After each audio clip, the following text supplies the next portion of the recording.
जम्मू कश्मीर सरकार ने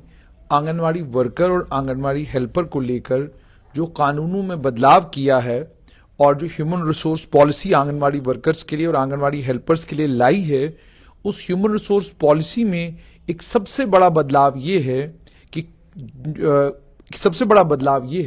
कि अब आंगनवाड़ी हेल्पर को लेकर सरकार ने ये साफ कर दिया है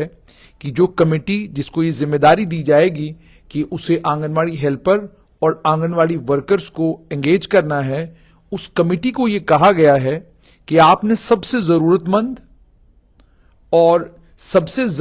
जो औरत किसी एक वार्ड में होगी, उस औरत को आपने नौकरी देनी है। यानी माफ कीजिएगा, उस औरत को आप आंगनवाड़ी हेल्पर के तौर पर एंगेज करेंगे। तो ये बहुत बड़ा बदलाव है। अच्छा, ये जो बदलाव किया गया है, ये बदलाव इसलिए भी इंपॉर्टेंट है क्योंकि इससे पहले आंगनवाड़ी हेल्पर और आंगनवाड़ी वर्कर का जहां तक ताल्लुक है, उसमें कानूनों में तमाम चीजें थी लेकिन कुछ क्लैरिटीज नहीं थी। अब ये कहा गया है, कमेटी को ये कहा गया कि एक तो बेसहारा औरतें, जरूरतमंद औरतें किसी भी वार्ड में हैं, उनको आप आंगनवाड़ी हेल्पर के तौर पर एंगेज करेंगे और ये उन तमाम औरतों में से होंगी जो उस क्वालिफिकेशन क्राइटेरिया को फुलफिल करती होंगी जो क्वालिफिकेशन क्राइटेरिया आंगनवाड़ी हेल्पर के लिए सरकार ने बनाया है। तफसीली तौर पर आज मैं आपको ये बताऊं, यह भी कहा गया है कि सबसे पहली कोशिश ये होनी चाहिए कि औरत शादीशुदा हो, शादीशुदा औरत को आंगनवाड़ी हेल्पर के तौर पर एंगेज करें। अगर शादीशुदा औरत वार्ड में नहीं मिलती तो फिर आप अनमैरिड को भी, गैर शादीशुदा को भी एंगेज कर सकते हैं। दूसरा सबसे इंपॉर्टेंट बदलाव, वो औरतें जिनकी उम्र 18 साल से 37 साल तक है, उन्हीं को आंगनवाड़ी हेल्पर के तौर पर एंगेज किया जाएगा। डोमिसाइल होना जरूरी है। अगर मैट्रिक पास किसी वार्ड में नहीं मिलता तो उसमें भी सरकार ने थोड़ी सी छूट दे दी है। सरकार ने यह कहा है कि वो कैंडिडेट जिनकी क्वालिफिकेशन 8वीं से कम नहीं होनी चाहिए, उन्हें कंसिडर किया जा सकता है। पिछले दिनों जब इसका एक खाका इंफॉर्मेशन डिपार्टमेंट ने जारी किया था, उस खाके में यह चीज नहीं आई थी कि उस खाके में यह चीज नहीं आई थी कि अगर मैट्रिकुलेट नहीं कहीं मिलता है तो क्या होगा। तो इसमें यह कहा गया कि अगर मैट्रिक पास आपको औरत नहीं मिलती है तो आपने 8वीं तक अगर किसी ने पढ़ा है तो उसको आप आंगनवाड़ी हेल्पर के तौर पर एंगेज कर सकते हैं। मिनिमम क्वालिफिकेशन मैट्रिकुलेशन होगी, लेकिन अगर जिस वार्ड में आंगनवाड़ी हेल्पर को लगाना है, अगर वहां पर कोई मैट्रिक पास औरत अवेलेबल नहीं है तो फिर 8वीं पास को भी लगाया जा सकता है। और एक और इंपॉर्टेंट बदलाव इसमें यह किया गया कि जो अब इस सिलेक्शन कमेटी होगी,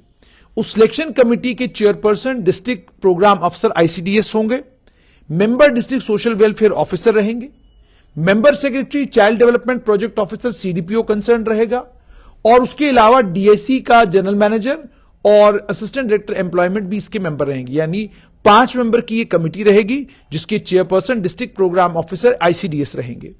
आंगनवाड़ी हेल्पर का क्राइटेरिया मैंने आपको बता दिया। उसके बाद ये आंगनवाड़ी वर्कर के लिए मैंने आपको बताया कि आंगनवाड़ी वर्कर के लिए कमेटी बनाई गई है और अब आंगनवाड़ी वर्कर की जो कमेटी होगी उस कमेटी में कौन लोग होंगे मैंने आपको बता दिया। और इस कमेटी को यह कहा गया है कि ये फाइनल मेरिट लिस्ट तैयार करेंगे सिलेक्ट लिस्ट के साथ में, वो बाद में अखबारों में शाया होगी। तमाम कमेटी मेंबर्स के ऑफिस पर, पंचायत घरों पर वो लिस्ट लगेगी, डिपार्टमेंट की वेबसाइट पर वो लिस्ट होगी और फाइनल मेरिट लिस्ट और सिलेक्शन लिस्ट जो है वो सरपंचों को भी दी जाएगी, पंचों को भी दी जाएगी, बाजाब्ता रसीद के साथ उन तमाम लोगों को दी जाएगी। उसके बाद ये कमेटी अपनी रिकमेंडेशन ADDC को देगी अप्रूवल के लिए और CDPO जो है उसके बाद आंगनवाड़ी वेलफेयर वर्कर्स का ऑर्डर इशू करेगा। और यह भी कहा गया है कि बिना प्रॉपर एडवर्टीजमेंट के, बिना स्क्रूटनी के, बिना सिलेक्शन के और मेरिट बेसिस पर अगर कमेटी सिलेक्शन नहीं करती है और ADDC के अप्रूवल के बिना अगर कोई सिलेक्शन लिस्ट इशू होती है तो एब इनिशियो वॉइड हो जाएगी और जो अफसर ऐसा करेगा उसके खिलाफ सख्त कानूनी कार्रवाई की जाएगी। इसी तरीके से आंगनवाड़ी वर्कर्स और हेल्पर्स को लेकर यह भी कहा गया कि जब उनकी 60 साल की उम्र होगी तो उन्हें रिलीव किया जाएगा सर्विसेज से और उसके बाद जो वैकेंसी वहां पर होगी उस वैकेंसी को बाद में फिलअप किया जाएगा। सिर्फ इतना ही नहीं, अब अगर हम आंगनवाड़ी हेल्पर का, जैसे मैंने आपको बताया कि जो आंगनवाड़ी हेल्पर है वो इलेक्टोरल वार्ड तक उसकी सिलेक्शन को रिस्ट्रिक्ट कर दिया गया है जहां पर आंगनवाड़ी सेंटर है और यह भी कह दिया गया है कि उम्र 18 से 37 साल तक होनी चाहिए। अब जहां तक आंगनवाड़ी हेल्पर के बाद अगर हम आंगनवाड़ी वर्कर की बात करें तो उसमें कहा गया है कि 18 से 37 साल तक की उम्र होनी चाहिए महिला की, डोमिसाइल होनी चाहिए, जहां आंगनवाड़ी सेंटर है उस आंगनवाड़ी सेंटर के इलेक्टोरल वार्ड की वो रहने वाली होनी चाहिए, और वोटर लिस्ट में वहां पर नाम होना चाहिए।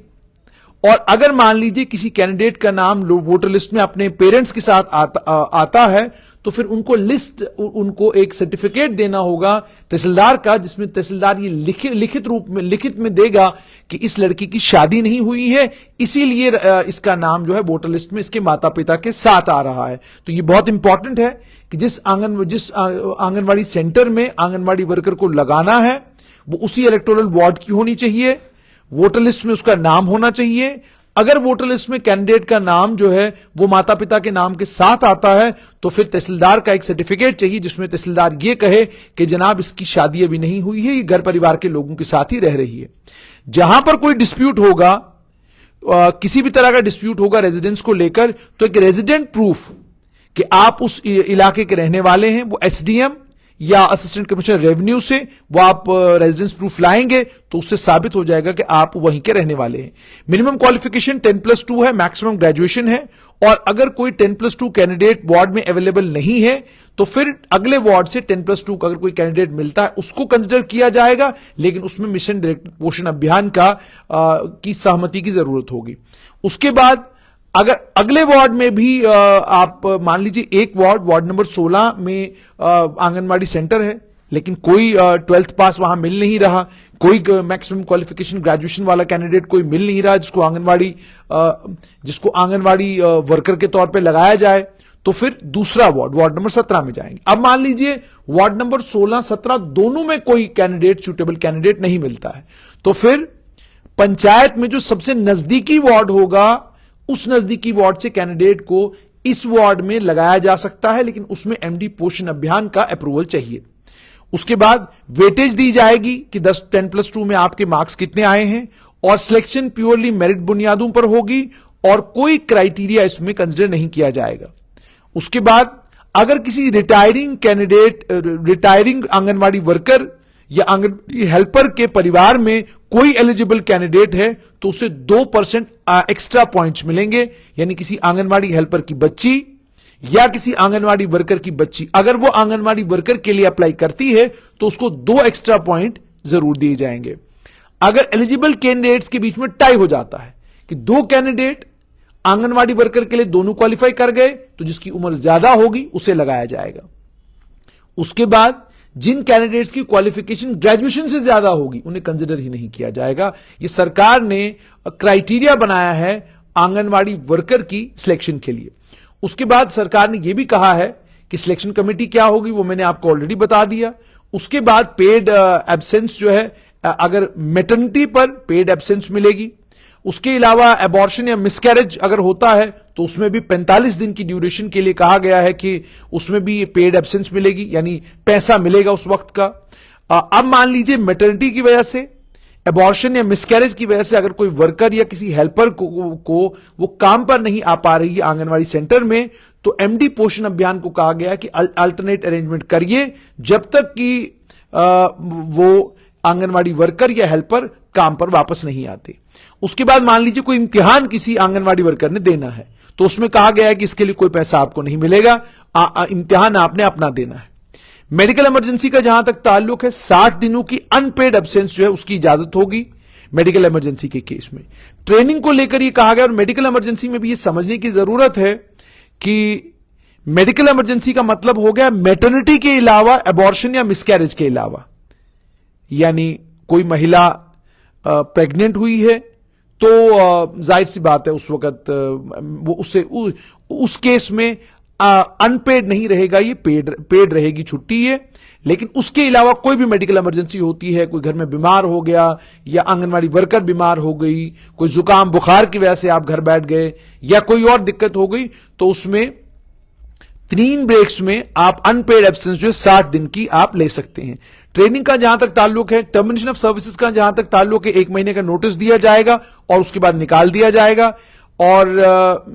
उसके अलावा अपील की इजाजत जो है, अगर किसी भी आंगनबाड़ी वर्कर को, हेल्पर को यह लगता है कि उसके साथ कोई ज्यादती हुई है तो वो डिप्टी कमिश्नर के पास जा सकते हैं सिलेक्शन लिस्ट के इशू होने के 10 दिन के अंदर अंदर, और अपनी अपील वहां पर दायर कर सकते हैं। उसके बाद एक और इंपॉर्टेंट चीज ये कि अगर किसी आंगनबाड़ी वर्कर, एक महिला थी, जब तक उसकी शादी नहीं हुई थी तो वो एक वार्ड में रह रही थी और वहां पर आंगनबाड़ी वर्कर के तौर पर काम कर रही थी, लेकिन अगर वो अपना रेजिडेंस, अपना घर बदलती है और अपने वार्ड से किसी दूसरे वार्ड में चली जाती है, और तो यह माना जाएगा कि वो आंगनवाड़ी वर्कर डिसएंगेज हो गई, आंगनवाड़ी हेल्पर डिसएंगेज हो गई, और डिसएंगेजमेंट का मतलब उसकी जगह किसी और को लगाया जाएगा। 15 दिन का नोटिस जो आंगनवाड़ी वर्कर को, आंगनवाड़ी हेल्पर को दिया जाएगा, और उसे 15 दिनों के अंदर अंदर एक्सप्लेन करने का मौका दिया जाएगा कि आप आखिरकार आप गई कहां, और उसके जवाब को सुनने के बाद डिसएंगेजमेंट ऑर्डर इशू करना है या नहीं करना है, उसके बारे में फैसला जो है वो सीडीपीओ लेगा। और उसके बाद यह भी कहा गया है कि अगर किसी आंगनवाड़ी वर्कर की, हेल्पर की अपनी पंचायत से बाहर शादी हो जाती है तो उसको परमानेंट चेंज ऑफ रेजिडेंस माना जाएगा। टेम्परेरी शिफ्टिंग, मतलब मान लीजिए टेम्परेरी आंगनवाड़ी वर्कर या हेल्पर किसी और अपनी पंचायत से कहीं और बाहर चली जाती है, अगर 3 महीने से ज्यादा हो गया ड्यूटीज अटेंड करने के बावजूद, उसे भी परमानेंट चेंज ऑफ रेजिडेंस माना जाएगा। यानी साफ तौर पर यह कि आंगनवाड़ी वर्कर्स के लिए, हेल्पर्स के लिए अब एक ह्यूमन रिसोर्स पॉलिसी आई है, और ह्यूमन रिसोर्स पॉलिसी में साफ कर दिया गया है कि आंगनवाड़ी वर्कर और आंगनवाड़ी हेल्पर के केस में तो बिल्कुल साफ कर दिया गया है कि वो महिलाएं जो बेसहारा हैं, और शादीशुदा बेसहारा औरतें, ये इस तरीके की टर्म यूज की गई है, जो बेसहारा हैं, जरूरतमंद शादीशुदा औरतें, उन्हें जो है हेल्पर के तौर पर लगाया जाएगा, और कोशिश ये करनी है कि ज्यादा से ज्यादा जो परेशान हाल हैं उन्हीं को लगाया जाए। और इसी तरीके से आंगनवाड़ी वर्कर के लिए भी क्या कानून है ये मैंने आपको बता दिया। उम्मीद और तवक्का ये कि जो लाइन डिपार्टमेंट्स हैं और जो डिस्ट्रिक्ट लेवल पर जो कमिटीज बनेंगी वो सियासत को बीच में लाए बगैर जो कानून बना है, जो ह्यूमन रिसोर्स पॉलिसी बनी है, उसके ऐन मुताबिक आंगनवाड़ी वर्कर और आंगनवाड़ी हेल्पर्स को एंगेज करेंगे।